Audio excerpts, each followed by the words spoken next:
தமிழ்நாட்டில் டிவிக்கு ஆட்சி அமைஞ்சதும் அவங்க எலெக்ஷன் கேம்பெயினிங் அப்போ என்ன மாதிரியான வாக்குறுதிகள்லாம் கொடுத்தாங்களோ அதெல்லாம் உடனடியாக இங்கே வந்து இம்ப்ளிமெண்ட் பண்ணுங்க, அதை சொல்லி தானே நீங்கள் ஆட்சிக்கு வந்தீங்க அப்படின்னு சொல்லிட்டு எதிர்கட்சி தலைவர்கள்லாம் கேட்க ஆரம்பிச்சிட்டாங்க. இருந்தாலும் அதற்குண்டான நிதி சூழ்நிலை வந்து இங்கே கிடையாது.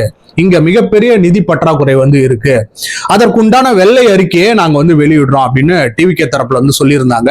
அவங்க சொன்ன மாதிரி நேத்து வந்து ஒரு 121 பக்கத்துக்கான அந்த வெள்ளை அறிக்கையை வெளியிட்டு இருந்தாங்க.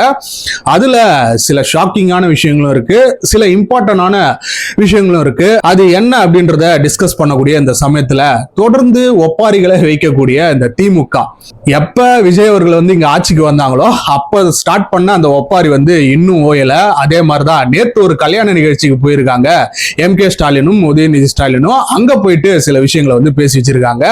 இந்த சோஃபா மாடல் அரசு அப்படின்னு அவர் பேசியிருந்தார் இல்லையா, அது எதனால அப்படின்றத இப்ப ரசிகர்கள்லாம் கண்டுபிடிச்சிருக்காங்க. சோ அந்த விஷயத்த இந்த வீடியோல ரிவீல் பண்ண போறோம். வாங்க இப்போ வீடியோக்குள்ள போலாம்.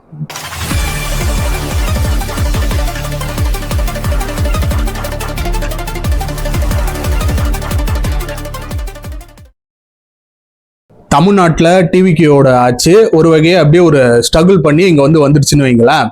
அவங்க வந்த பிறகு அவங்க இப்ப சொன்ன மேனிஃபெஸ்டோல சொன்ன நலத்திட்டங்களை எல்லாத்தையும் உடனடியா இப்ப வந்து அறிவிங்க, அடுத்த வாரமே வந்து நீங்க அதெல்லாம் இம்ப்ளிமெண்ட் பண்ணி இங்க மக்களுக்கு வந்து நலத்திட்டங்களை வந்து நீங்க செய்யணும் அப்படின்னு சொல்லிட்டு எதிர்கட்சியெல்லாம் அவங்களுடைய குரட்களை எழுப்ப ஆரம்பிச்சிட்டாங்க. குறிப்பா டிஎம்கே அவங்க தான் வந்து பாத்தீங்கன்னா கத்திக்கிட்டே இருந்தாங்க. அதாவது 2021 டிஎம்கே ஆட்சி வந்து வந்தது.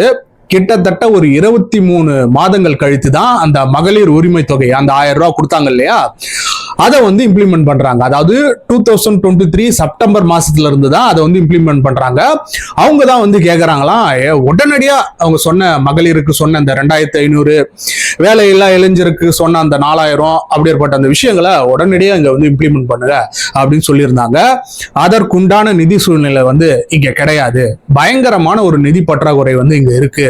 கிட்டத்தட்ட 10 லட்சம் கோடிக்கு மேல கடன் வாங்கிட்டு வச்சிருக்காங்க அப்படின்ற அந்த விஷயங்கள்லாம் டிவிகே தரப்புல வந்து சொல்லியிருந்தாங்க. இதை வந்து நாங்க ஒரு வெள்ளை அறிக்கையாவே விடுறோம் அப்படின்ட்டு நேத்து அந்த வெள்ளை அறிக்கையும் விட்டுருந்தாங்க. அதுல குறிப்பா சில இம்பார்ட்டன்டான பாயிண்ட்ஸ் இருக்கு, சில ஷாக்கிங்கான பாயிண்ட்ஸுமே இருக்கு. அதுல ரொம்ப முக்கியமா நம்ம பாக்குறது என்னன்னா, இந்த தனி நபர் கடன், அதாவது 2000 இருந்து 2021 வரைக்கும் 67,000 இருந்த அந்த தனிநபர் கடன் வந்து இப்ப 2025-26 1,28,934 ரூபாயா வந்து அதிகரிச்சிருக்கு. கிட்டத்தட்ட 2 மடங்கு. ஒருத்தர் மேல ஒரு 5 வருஷத்துக்கு முன்னாடி 100 ரூபாய் கடன் இருந்தது, இப்ப அப்படியே வந்து 200 ரூபாயா மாறி இருக்கு. இதை ஒரு எக்ஸாம்பிளுக்காக சொல்றோம். சோ அந்த மாதிரி அப்படியே டபுள் மடங்கா மாறி இருக்கு. இதற்குண்டான காரணங்கள் என்ன அப்படின்றதையும் அந்த அறிக்கையில வந்து சொல்லியிருக்காங்க. அதுல முக்கியமா இப்ப ஒரு மூலதன வரவு வருதுன்னா அதற்கு நம்ம செலவு செய்யக்கூடிய, அதற்கு கடன் வாங்கக்கூடிய அமௌண்ட் வந்து டபுளா இருக்கு. அவங்க சொல்லியிருக்காங்க, இப்போ 1 ரூபா வந்து மூலதன செலவிற்கு ஆகுதுன்னா 2.26 ரூபாய் வந்து நம்ம புதிய கடனை வந்து வாங்குறோம். 1 ரூபாய்க்கு 2.26 ரூபாய் புதிய கடன் வந்து வாங்குறோம். அந்த அளவுக்கு டபுள் மடங்கே தாண்டிடுச்சு. அதாவது இப்போ ஒருத்தர் வந்து 10,000 ரூபாய் சம்பாதிக்கிறாருன்னா ஒரு 5,000 ரூபாயை செலவு பண்ணிட்டு 5,000 ரூபாய் கையில வச்சிருக்காருன்னா ஒரு 50% ஆஃப் த அமௌண்ட் வந்து சேவ் பண்றாருன்னு அர்த்தம். அதுவே ஒரு 10,000 ரூபாயும் செலவு பண்ணிட்டாருன்னா 100% செலவு பண்ணிட்டாரு அப்படின்னு அர்த்தம். அதுவே ஒரு 20,000 செலவு பண்றாருன்னா அவர் சம்பளமே 10,000 ரூபாய் தான், ஆனா இன்னும் 10,000 ரூபாய் எக்ஸ்ட்ரா செலவு பண்றாருன்னா அதற்குண்டான அர்த்தம் என்னன்னா கடன் வாங்கி அவர் வந்து செலவு பண்றாரு அப்படின்னு அர்த்தம். அந்த மாதிரிதான் வந்து பாத்தீங்கன்னா 1 ரூபாய்க்கு 2 ரூபாய்க்கு மேல நம்ம கடன் வாங்குறோம் அப்படின்ற அந்த ஒரு ஷாக்கிங்கான விஷயத்த நேத்து வந்து மரியா வில்சன் அவங்க வந்து சொல்லியிருக்காங்க. இதுலயும் அவர் என்ன சொல்ல வராருன்றத விட்டுட்டாங்க பாருங்க. அவர் வந்து திக்கி திக்கி பேசுறாரு, அவருக்கு சரியா தமிழ் படிக்கவே தெரியல, இவர் தான் எஜுகேஷன் இன்ஸ்டிடியூட்லாம் வந்து வச்சிருக்காரா அப்படின்னு சொல்லிட்டு பேசிக்கிட்டு இருக்காங்க. ஆனா போன தடவை கொஞ்ச நாட்கள் வந்து நிதித்துறை அமைச்சரா இருந்த பிடிஆர் அவர்களுமே பயங்கரமா திக்கி திக்கி பேசியிருப்பாங்க. ஆனா அவரு எந்த அளவுக்கு ஒரு ஒர்த்தான ஆளுன்னு நமக்கு தெரியும். சோ அவர் என்ன சொல்ல வந்தாங்க அப்படின்றத விட்டுட்டு இவங்க இந்த மாதிரி கத்திக்கிட்டு இருக்காங்க. இந்த கடன்லாம் உயர்றதுக்கு காரணம் என்ன அப்படின்ற சில எக்ஸாம்பிளுமே கொடுத்துருக்காங்க. இந்த மாநில போக்குவரத்து கழகங்கள் சார்பா இயக்கப்படக்கூடிய ஒவ்வொரு பஸ்ஸுக்கும் ஒரு பஸ் வந்து 1 கிலோமீட்டர் போகுதுன்னா அதற்குண்டான செலவு வந்து 78 ரூபா 81 காசு வந்து ஆகுது. ஆனா அந்த ரிட்டர்ன் ஆஃப் இன்வெஸ்ட்மெண்ட் அப்படின்னு சொல்லக்கூடிய அந்த விஷயம் வந்து வெறும் 25 ரூபாய் தான் இருக்கு. இதனால ஒவ்வொரு கிலோமீட்டருக்கும் கவர்மெண்ட்டுக்கு எவ்வளவு லாஸ் ஆகுதுன்னா கிட்டத்தட்ட 52 ரூபா 84 காசுகள் வந்து லாஸ் ஆகுது. பாருங்க, இந்த ஒரு செக்டார்லயே 72,667 கோடி ரூபாய் வந்து நஷ்டமாகுதான். எப்பா இந்த ஒரு செக்டார்லயே வந்து இந்த அளவுக்கு நஷ்டம் ஆகுதுன்னா மிச்சம் இருக்கக்கூடிய அந்த செக்டாரை பத்தி எல்லாம் நீங்க யோசிச்சு பாருங்க எந்த அளவுக்கு வந்து நஷ்டமாகுன்னு. இந்த இலவசங்கள்லாம் தராங்க இல்லையா, இந்த மாதிரி கலைஞர் மகளிர் உரிமை திட்டம், கூட்டுறவு பயிர்க்கடன் தள்ளுபடி, மகளிருக்கான கட்டணமில்லா பேருந்து, இந்த மாதிரியான இந்த ஃப்ரீபி ஸ்கீம்ஸ்க்கே கிட்டத்தட்ட 25,000 கோடி வந்து செலவாகுது. இதுவுமே ஒரு கான்ட்ரிபியூஷனா இருக்கு இந்த நிதி பற்றாக்குறைக்கு. இதுவுமே வந்து பாத்தீங்கன்னா நம்மள வந்து புல் பேக் பண்ணுது அப்படின்ற அந்த விஷயங்களை வந்து சொல்லியிருக்காங்க. அதற்குண்டான அதாவது நிதி வரப்பு வைக்கக்கூடிய எந்த திட்டங்களுமே இவங்க வந்து பண்ணல. எல்லாம் இஷ்டமேனிக்கு வந்து கடன் வாங்கி வச்சிருக்காங்க. இதனால ஆண்டுக்கு மட்டும் 67,000 கோடி ரூபாய் வந்து நம்ம வட்டியா மட்டும் செலுத்துறோம். ஜஸ்ட் லைக் தட் 67,000 கோடி வந்து நம்ம வட்டியா மட்டும் செலுத்துறோம். இது பத்தாதுன்னு மத்திய அரசு வேற அவங்க ஒரு பக்கம் பாத்தீங்கன்னா 10வது நிதிக்குழுல 6.64% வந்து நிதி பகிர்வு வந்து இருந்தது. அதாவது இந்த அமௌண்ட்டை எல்லாத்துக்கும் பிரிச்சு கொடுப்பாங்க மாநில அரசுகள்லாம்.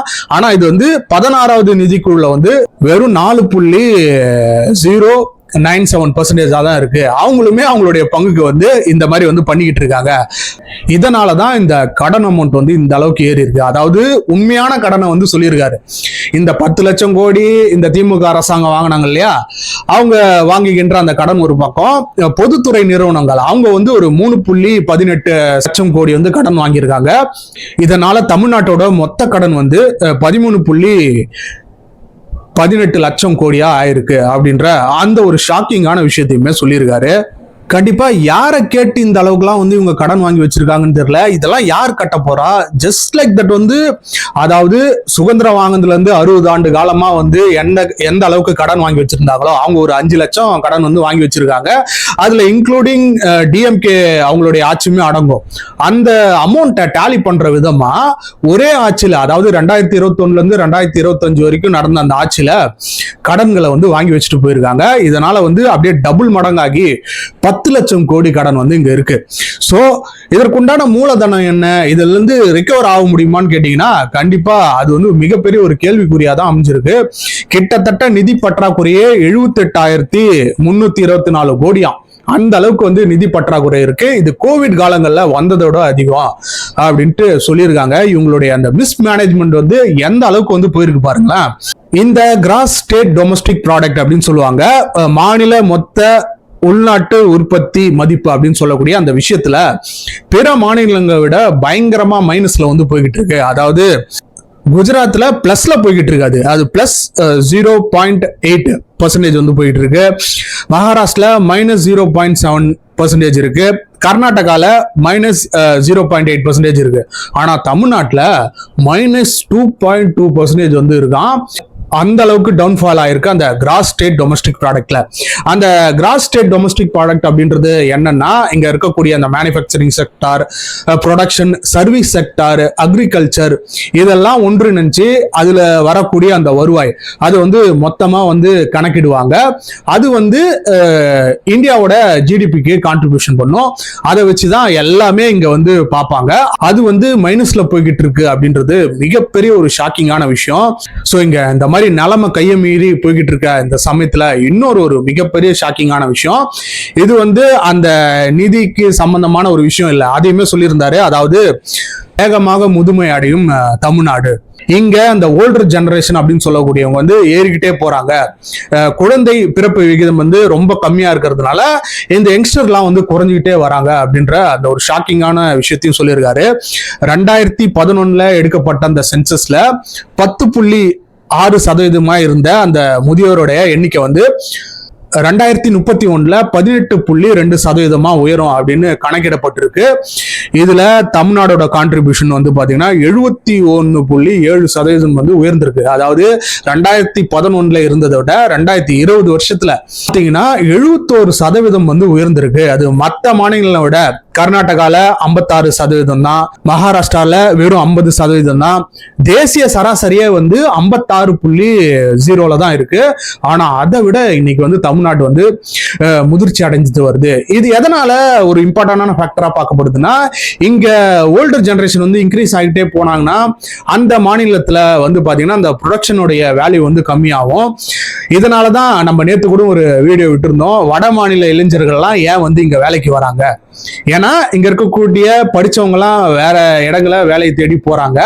ஸோ இந்த மேனுஃபேக்சரிங் செக்டார்ல இந்த கன்ஸ்ட்ரக்ஷன் ஒர்க்குக்கு இதுக்கெல்லாம் வந்து இங்க ஆட்கள் வந்து தேவைப்படுது. ஆனா அந்த பிறப்பு சதவீதம் வந்து இங்க குறைஞ்சிக்கிட்டே வருது. தமிழ்நாட்டுல, சவுத் இந்தியா ஃபுல்லாமே அது குறைஞ்சிக்கிட்டே வருது. தமிழ்நாட்டுல குறிப்பா வந்து ரொம்ப ரொம்ப குறைஞ்சிக்கிட்டே வருது.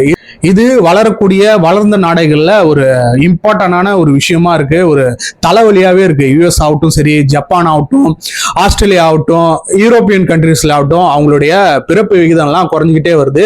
இப்ப கூட எலன் மஸ்க் வந்து ஒரு ட்வீட் வந்து போட்டிருந்தாரு.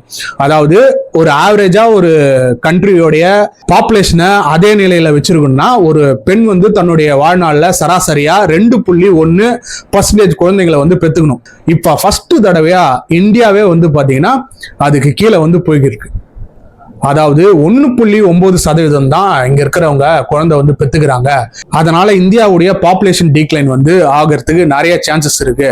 இது வந்து ஒரு அலார்மிங் சைன் அப்படின்னு சொல்லிட்டு எலான் மஸ்க்குமே விட்டுருந்தாரு. ஸோ அந்த மாதிரி விஷயம் தான். அதுல தமிழ்நாடு வந்து பாத்தீங்கன்னா முதல்ல இடத்துல இருக்கு. ஸோ இது வந்து கண்டிப்பா தமிழ்நாட்டுக்கு நல்லது கிடையாது. ஏன்னா தமிழ்நாடு மாதிரியான ஒரு மாநிலம் வந்து இந்தியாவுக்கு மிகப்பெரிய கான்ட்ரிபியூஷன் கொடுக்கக்கூடிய ஒரு மாநிலம். குறிப்பா இந்த மேனுஃபேக்சரிங் செக்டார்ல, ப்ரொடக்ஷன் செக்டார்ல தொடர்ந்து முன்னிலையில் இருக்கக்கூடிய மாநிலமா தமிழ்நாடு இருக்கு. ஸோ இந்த மாதிரியான விஷயங்கள் நடந்ததுன்னா அது மிகப்பெரிய டிராபேக்கா இருக்கும். சோ ஏன் இந்த மாதிரி நிதி பற்றாக்குறை வந்து இங்க இருக்கு? நிதி சீரமைப்புல தோல்விக்கான ஒரு 4 காரணத்தையுமே வந்து சொல்லியிருக்காங்க. அதாவது கூடுதல் வருவாய் ஆதாரம் இன்றி இந்த ஃப்ரீபீஸை வந்து அள்ளி கொடுக்கறது, ஜஸ்ட் லைக் தட் வந்து நம்ம ஆட்சியை தக்க வைக்கணும் அப்படின்றதுக்காக அள்ளி கொடுத்துட்டு வராங்க. 2வது, வரி சீர்திருத்தம் செய்யாம கனிம வளம், பத்திரப்பருவ துறையில வந்து ஊழல் நடந்திருக்கு. அதை குறிச்சுதான் வந்து பேசியிருந்தாங்க. பயங்கரமான ஒரு 40,000 கோடிக்கு மேல வந்து அதுல வந்து ஊழல் நடந்திருக்கு அப்படின்னு போன ஆட்சியிலே வந்து சொல்லிட்டு வந்தாங்க. அதுதான் சொல்றாங்க. மூலதன உருவாக்க இழப்பு அப்படின்றது ரூபாய் 28,217 கோடியா இருக்கு. இது ஒரு கான்ட்ரிபியூஷனு. பொதுத்துறை நிறுவனங்கள்ல அந்த அமைப்பு ரீதியான சிக்கலை வந்து சரி செய்யல. இங்க எந்த கம்பெனி வந்தாலுமே ஒரு சொல்லப்பட்ட ஒரு விஷயம் என்னன்னு பாத்தீங்கன்னா, அவங்க கிட்ட உங்க ப்ராஜெக்டோட வேல்யூ என்ன, இந்த மாதிரி 10,000 கோடியா, அதுல ஒரு 20% நம்ம கவர்மெண்ட்டுக்கு வந்து தந்துருங்க அப்படின்னு சொல்லக்கூடிய அந்த விஷயம் நடந்தது. 20 தாண்டி 30-40% எல்லாம் வந்து கமிஷனா வாங்கினாங்க. அதனால இங்க மேனுஃபேக்சரிங் செக்டாரும் சரி, அவங்க எல்லாம் வர்றதுக்கே பயந்தாங்க அப்படின்னு சொல்லக்கூடிய அந்த குற்றச்சாட்டுகளும் இருந்தது. அதை பத்தி எல்லாம் தான் நேத்து வந்து பேசி வச்சிருக்காங்க.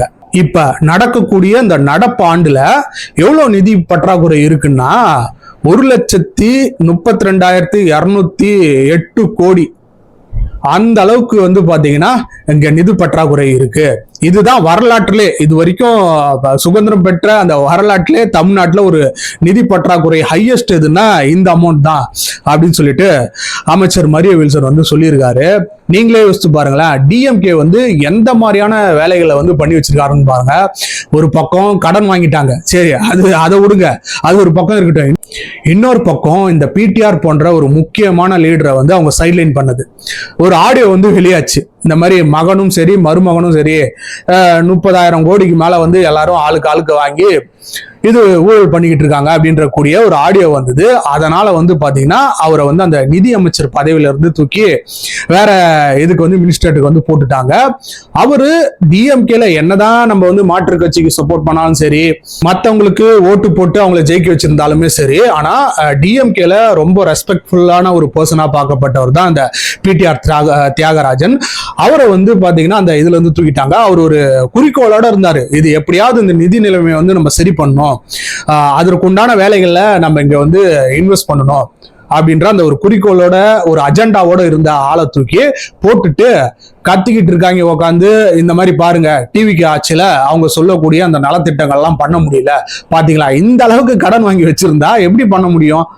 அப்படி செய்யக்கூடிய அந்த நலத்திட்டங்களுக்கு எல்லாம் இன்னுமே பயங்கரமா கடன் வாங்கினா தமிழ்நாட்டோட நிலைமையை பத்தி நீங்க யோசிச்சு பாருங்க. ஃபியூச்சர் ஜெனரேஷன்ல வரக்கூடிய அந்த பீப்புள்லாம் எந்த அளவுக்கு வந்து சஃபர் பண்ணுவாங்க அப்படின்றத யோசிச்சு பாருங்க. அந்த கடன் எல்லாம் யார் அடைப்பா? அதை பத்தி கொஞ்சம் கூட கவலை இல்லாம ஜஸ்ட் லைக் தட் வந்து எல்லாத்துமே பேசிக்கிட்டு இருந்தாங்க. இருந்த போதிலும் நிதி அமைச்சர் மரிய வில்சன் அவங்க வந்து சொல்லியிருக்காங்க, இதெல்லாம் வந்து நாங்க மீறி வருவோம், கண்டிப்பா என்னென்ன நலத்திட்டங்கள்லாம் வந்து சொல்லியிருக்காங்களோ அதெல்லாம் நாங்க வந்து பண்ணுவோம். இன்னைக்கு கூட அந்த சட்டசபை வந்து கூடியிருக்கு. ஸோ அதுல வந்து சபாநாயகர் அவங்க வந்து பேசியிருக்காங்க, கண்டிப்பா இதை மீறி வருவோம், நாங்க டிவிகே சார்பில் என்ன மாதிரியான நலத்திட்டங்கள்லாம் முதலமைச்சர் சொன்னாரோ அதெல்லாம் இங்க கண்டிப்பா கொண்டு வருவோம் அப்படின்ட்டு பயங்கரமா பேசியிருக்காங்க. இந்த நிலையில ஹுண்டாய் ஷிப் பில்டிங் அதனுடைய கம்பெனி வந்து இங்க தூத்துக்குடியில அமைய இருக்கின்ற ஒரு மகிழ்ச்சியான செய்தி வந்து இங்க வந்திருக்கு. அதாவது 38,000 கோடி மதிப்புல கிட்டத்தட்ட 15,000 டைரக்ட் எம்ப்ளாய்மெண்ட் கொடுக்கக்கூடிய அந்த விஷயம் வந்து இங்க வரப்போகுது அப்படின்னு சொல்லக்கூடிய அந்த விஷயம் வந்து உண்மையாலுமே கொஞ்சம் ஆறுதலா இருக்கு. இந்த சமயத்துல இதே மாதிரியான நிறைய இன்வெஸ்ட்மெண்ட்லாம் இங்க கொண்டு வரணும். இந்த நிதிநிலை பற்றாக்குறையை செய்யக்கூடிய அந்த விஷயங்களை வந்து இம்ப்ளிமெண்ட் பண்ணணும். கண்டிப்பா மத்திய அரசோட இணக்கமா இருந்து அவங்க கிட்ட இருந்தும் அந்த ஃபண்ட்ஸை கலெக்ட் பண்ணி நம்ம வந்து வாங்கணும், ஜிடிபியை பெருக்கணும், அந்த மாதிரியான அஜெண்டா எல்லாத்தையும் சொல்லியிருக்காங்க. அதை கண்டிப்பா பண்றோம் அப்படின்ற அந்த உறுதியுமே அளிச்சிருக்காங்க. அவங்க இந்த மாதிரி 120 பக்கத்துக்கு வெளியிட்டு இருந்தாங்க இல்லையா, அந்த வெள்ளை அறிக்கையில லாஸ்ட்ல வந்து ஒரு விஷயத்த சொல்லியிருக்காங்க, ஒரு திருக்குறளை எக்ஸாம்பிளா சொல்லியிருக்காங்க. அது உண்மையாலுமே ரொம்ப சூப்பரா இருந்தது. அதாவது வெள்ளத்தனைய மலர் நீட்டம் மாந்தருக்கு உள்ளத்தனையது உயர்வு அப்படின்ற அந்த திருக்குறள். இதனுடைய அர்த்தம் வந்து நமக்கு எல்லாருக்கும் தெரியும். ஒரு குளத்துடைய ஆழத்தை வந்து எதை வச்சு மெஷர் பண்ணுவாங்கன்னா அந்த தாமரையிலிருந்து வரக்கூடிய அந்த ஸ்டெம், எந்த அளவுக்கு அந்த ஸ்டெம் வந்து நீளமா இருக்கோ அந்த அளவுக்கு வந்து ஆழம் இருக்கும். ஏன்னா தாமரை வந்து தண்ணிக்கு மேலதான் வந்து இருக்கும். எந்த அளவுக்கு வாட்டர் இன்க்ரீஸ் ஆகிட்டே போதோ அதுக்கு மேல மேல வளர்ந்துகிட்டே போகும். ஸோ அந்த மாதிரி மக்களுடைய ப்ராப்ளமை ரிசால்வ் பண்ணக்கூடிய அந்த சமயத்துல தான் ஸ்டேட்டோட வேல்யூ வந்து இன்க்ரீஸ் ஆகும், அந்த ஸ்டேட்டுடைய மதிப்பு வந்து உயரும் அப்படின்னு சொல்லக்கூடிய அந்த திருக்குறள் தான். அதை சொல்லி வந்து முடிச்சிருந்தாங்க. ஸோ கண்டிப்பா இந்த தமிழ்நாட்டுடைய இந்த நிதி நிலைமை மாறும் அப்படின்றத நம்ம எல்லாருமே நம்புவோம். ஏன்னா மாற்ற முடியாதது அப்படின்றது இங்க ஒண்ணுமே கிடையாது, மாற்றம் ஒன்றே மாறாதது அப்படின்றத சொல்லுவாங்க. அந்த மாதிரி தான் பயங்கரமா பணம் கொடுத்தாங்க, இந்த ஜாதி மதங்களை வச்சு அரசியல் பண்ணாங்க, இந்த கட்சிக்காரன் அந்த கட்சிக்காரன் அப்படின்னு எல்லாத்தையும் சொல்லியிருந்தாங்க. அதை எல்லாத்தையும் உடைச்சு இன்னைக்கு வந்து முதலமைச்சரா விஜய் அவர்கள் வந்து ஆயிருக்காங்க. அதே மாதிரி இங்க இந்த அப்டக்கல் எல்லாத்தையும் உடைச்சு ஒரு ஸ்டெடியான இன்கம், சோர்ஸ் ஆஃப் இன்கம் இங்க கொண்டு வருவாங்க. ஒரு ஸ்ட்ரகிள் இல்லாத அந்த பினான்சியல் நிலையை வந்து இங்க கொண்டு வருவாங்க அப்படின்னு நம்பக்கூடிய இந்த சமயத்துல அங்க ஒரு பக்கம் பாத்தீங்கன்னா ஒப்பாரி நாள் என்னன்னு தெரியல, அது டேட்டே மறந்து போச்சு. எப்ப மே 4ஆம் தேதி வந்து டிவிகே வந்து ஜெயிச்சது, அப்பத்துல இருந்து ஆரம்பிச்சாங்க அந்த ஒப்பாரிய. நேத்து வரைக்கும் தொடர்ந்து போய்கிட்டு இருக்கு. அதனால அந்த திமுக அப்படின்ற அந்த பேரையே மாத்திட்டாங்க, ஓமுக அப்படின்னு சொல்லிட்டு வச்சிருக்காங்க, ஒப்பாரி முன்னேற்ற கழகம் அப்படின்ட்டு. திருமண வீட்டுக்கு போயிருக்காங்க. ஆற்காடு கலாநிதி வீராசாமி அவங்களுடைய மகனோ மகளுடைய திருமணத்துக்கோ வந்து போயிருக்காங்க. அப்போ போயிட்டு அந்த திருமணத்தை வாழ்த்துவாங்கன்னு பாத்தீங்கன்னா அதை விட்டுட்டு அங்க போயிட்டு இந்த சோஃபா மாடல் ஆச்சு. விஜய் அவர்கள் வந்து சோசியல் மீடியாவை வச்சு இங்க அரசியலுக்கு வந்துட்டாங்க, கவலைப்படாதீங்க, உடனே இப்ப பாத்தீங்கன்னா நாங்கெல்லாம் வந்துருவோம் அப்படின்னு சொல்லிட்டு பேசி வச்சுக்கிட்டு இருக்காங்க. இன்னுமா என்ன தெரியல அப்படின்னு சொல்ல மாதிரி இன்னுமா இவங்க தோத்த அந்த ரீசன் வந்து தெரியல. இவங்க தோல்வி அடைஞ்ச பிறகும் மக்களை வந்து தற்கொலைன்னு சொல்றது, சோஃபா மாடல் ஆட்சின்னு சொல்றது, இந்த சோசியல் மீடியா ஆட்சின்னு சொல்றது அப்படின்ற அந்த அசிங்கப்படுத்தக்கூடிய அந்த வேலைகளை வந்து பார்த்துட்டு வராங்க. அதாவது 1,72,00,000 மேல டிவிகேக்கு வந்து ஓட்டு போட்டிருக்காங்க. அவங்க எல்லாருமே தற்கொலையா? இதை குறிச்சுதான் விஜய் அவர்களும் கேள்வி கேட்டிருந்தாங்க. இவங்க தானே சார் போன ஆட்சியில உங்களுக்கு வந்து ஓட்டு போட்டிருந்தாங்க, அவங்க இப்ப எனக்கு ஓட்டு போட்டிருக்காங்க, உங்களுக்கு ஓட்டு போட்டா மட்டும் அவங்க நல்லவங்க, எனக்கு ஓட்டு போட்டா தற்கூரியா அப்படின்னு கேட்டிருந்தாங்க. இதுதான் வந்து இவங்க தோல்வி அடையக்கூடிய ஒரு காரணம். என்னதான் நீங்க நலத்திட்டம் பண்ணாலும் சரி, ஃப்ரீபீஸ் எல்லாம் அள்ளி தெளிச்சாலும் சரி, இங்க வந்து தமிழ்நாட்டுல நீங்க மக்களை மதிக்கிறீங்களா? அப்படின்ற அந்த ஒரு விஷயத்த பார்ப்பாங்க. ஏன்னா மக்கள்லாம் அந்த அளவுக்கு படிச்சு இன்னைக்கு தெளிவா இருக்காங்க. இவங்க மேடைக்கு மேல மேடை போட்டு வந்து அங்க சென்சி அப்படின்னு சொல்லிட்டு அங்க ஒருத்தன் காமெடி பண்ணிக்கிட்டு இருக்கான். உதயண்ணா தம்பிடா, நான் வந்து ப்ரௌடு உதயண்ணா தம்பிடா, ப்ரௌடு கொத்தடிமுடா அப்படின்னு சொல்லிட்டு அங்க எல்லாரும் காமெடி பண்ணிக்கிட்டு இருக்காங்க. இவங்க வந்து பாத்தீங்கன்னா இந்த மாதிரி கல்யாண மேடைகள்ல போயிட்டு அதை ஒப்பாரி மேடையா வந்து மாத்தி வச்சுக்கிட்டு இருக்காங்க. அதுலயும் குறிப்பா ஒண்ணு சொன்ன ஒரு விஷயத்த இன்னைக்கே கண்டுபிடிச்சிருக்காங்க. உதயநிதி அவர்கள் அந்த மேடையில சோஃபா மாடல் ஆச்சு அப்படின்ட்டு தொடர்ந்து சொல்லிக்கிட்டே வராரு. ட்விட்டர்லுமே ஒரு இமேஜை போட்டு, அதாவது அதிமுக எம்எல்ஏக்கள்ல இருந்து ஒரு 4 பேர் ரிசைன் பண்ணிட்டு டிவிகே சார்பில் வந்து சேர்ந்திருந்தாங்க. இப்போ ரீசெண்டா விஜய் பாஸ்கர் அவருடைய எம்எல்ஏ பதிவும் சேர்ந்துட்டு 5வதா இப்ப டிவிகே பக்கம் வந்திருக்காரு. அந்த சோஃபா 4 பேர் உட்கார்ந்து இருந்தா எந்த அளவுக்கு பெருசா இருக்குமோ அது மாதிரி இப்ப 5 பேருக்கு உண்டான சோஃபா எப்படி இருக்குன்னு சொல்லிட்டு இமேஜ் வந்து இவர் போடுறாராம். அங்க பாத்தீங்கன்னா இப்ப பயங்கரமா அவர் போட்டு புழக ஆரம்பிச்சிட்டாங்க. இலங்கையில தமிழ் ஈழத்துக்கு எதிரான அந்த போர் வந்து போய்கிட்டு இருந்தது. அப்போது முதலமைச்சரா இருந்த கருணாநிதி வந்து பாத்தீங்கன்னா ஒரு பெரிய சோஃபாவை போட்டு ஒரு 4-5 ஏசியை போட்டு உட்காந்துக்கிட்டு நான் உண்ணாவிரதம் பண்றேன் அப்படின்னு சொல்லிட்டு எத்தனை நாள் பண்ணாருன்னு கேக்குறீங்க? அரை நாள் தான். ஒரு நாள் கூட உண்ணாவிரதம் பண்ணல. ஒரு அரை நாள் உண்ணாவிரதம் இருந்துட்டு உடனே அந்த உண்ணாவிரதத்தை கேன்சல் பண்ணிட்டாங்களாம். அங்க அத்தனை லட்சம் மக்கள் வந்து இறந்துகிட்டு இருந்தாங்க. சோ அதை தான் இவர் வந்து சோஃபா மாடல் அரசு அப்படின்னு சொல்றாரு போல. இந்த சோஃபா மாடல் அரசெல்லாம் கருணாநிதி காலத்திலே நாங்க வந்து பார்த்துட்டோம் அப்படின்னு சொல்லிட்டு பயங்கரமா போட்டு பொழந்துகிட்டு இருக்காங்க. அதுலயும் இன்னைக்கு தமிழ்நாட்டில் இந்த சோஃபா மாடல் ஆட்சி வந்ததுக்கு அப்புறம் அது கொஞ்சம் அதிகமாகவே நான் பார்த்துக்கிட்டு இருக்கிறோம். இந்த அரசு எதை கொள்முதல் செய்கிறதோ இல்லையோ, அடுத்த கட்சி ஆட்களையும் அடுத்த கட்சி சட்டமன்ற உறுப்பினர்களையும் தொடர்ச்சியாக டிவிகேவை குறித்து இந்த மாதிரி அவதூறு பரப்புறதை விட்டுட்டு, ஒப்பாரி வைக்கிறத விட்டுட்டு, இவங்க தோத்ததுக்கு உண்மையாலுமே என்ன காரணம், நம்ம என்ன தப்பு பண்ணியிருக்கோம், நம்ம என்ன நலத்திட்டங்கள்லாம் நம்ம ஆட்சியில சொன்னோம், அதை சொல்லி இவங்க பிரச்சாரம் பண்ணாங்கன்னா இவங்க அடுத்த எலெக்ஷனுக்கு எல்லாம் கொஞ்சம் தப்பிப்பாங்க. இல்லைன்னா இன்னைக்கு ஏடிஎம்கே எந்த நிலைமையில இருக்கோ அதே மாதிரியான ஒரு நிலைமைக்கு இவங்க வர்றதுக்கு ரொம்ப ஹைலி சான்சஸ் இருக்கு. அதனாலதான் அந்த கூட்டணி கட்சியில இருக்கிறவங்க எல்லாம் பிச்சுக்கிட்டு இந்த பக்கம் ஒருத்தரா வந்து சேர்ந்துகிட்டு இருக்காங்க. வைகோ அவர்களுமே டிவிகே பக்கம் வராரா அப்படின்ற அந்த கொஸ்டினுமே போய்கிட்டு இருக்கு. ஸோ பொறுத்திருந்து பார்ப்போம் எந்த மாதிரியான நிகழ்வுகள் எல்லாம் தமிழ்நாட்டு அரசியல்ல வந்து நடக்குது அப்படின்ற அந்த ஒரு விஷயத்த. மறக்காம நம்மளுடைய சேனலை சப்ஸ்கிரைப் பண்ணிக்கோங்க. இதே மாதிரியான வீடியோக்கள் வர காத்திருக்கு. ஒன்ஸ் அகைன் தேங்க்ஸ் ஃபார் வாட்சிங் OG Politics.